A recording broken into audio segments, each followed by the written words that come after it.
Hi there, today I'm going to show you very briefly how to create a no snake, no ladder very quickly. If you happen to be a member of Sentence Builders, I have a membership on that. I do advise you to do it. It's a staple in my tools, everyday tools at school. I'm going to be creating 40 sentences very quickly based on that sentence builder. I just need to be clicking on this button, SB Teachers Tool, click on copy chunks and sentences. I want to create 40 sentences and I want to have French and English. They've got to be separated by a colon to avoid having a dash in between, like a Van set, for example, numbers and things like that. Sometimes you have a hyphen between words. I don't want to have that to go fast and to create things properly. So I copy, I've created that, and I'm going to go into Microsoft Word that I pre-prepped already. I'm going to paste all these sentences into it. Look at how quick this is. It's unbelievable. So obviously they're being created based on my sentence builder. I'm going to be highlighting these sentences there. And what I want to do, I want to insert a table. Very straightforward. Table, you're going to convert your text to table. Then you want to have two columns.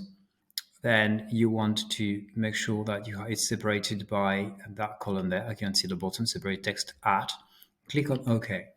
Boom. You can see straight away that I've already created my columns and separated French and English. Now, what I need to do, I want to add numbers to the side. Just insert another column onto the left-hand side and make it slightly smaller.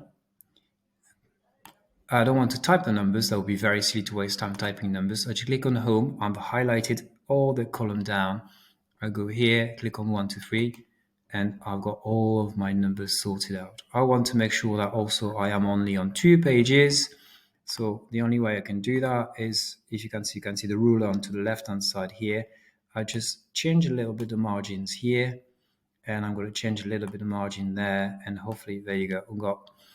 Now I can have a double-sided page with all my questions. I can obviously change the column a little bit if you want to have a balance between this. And already you have your questions and your answers for your no snakes, no ladder. And after that, you just have to create another one just for the player with only the French or only the English, up to you and how you want to scaffold it for your forms. Hope that was a good trick. Enjoy and have fun with it.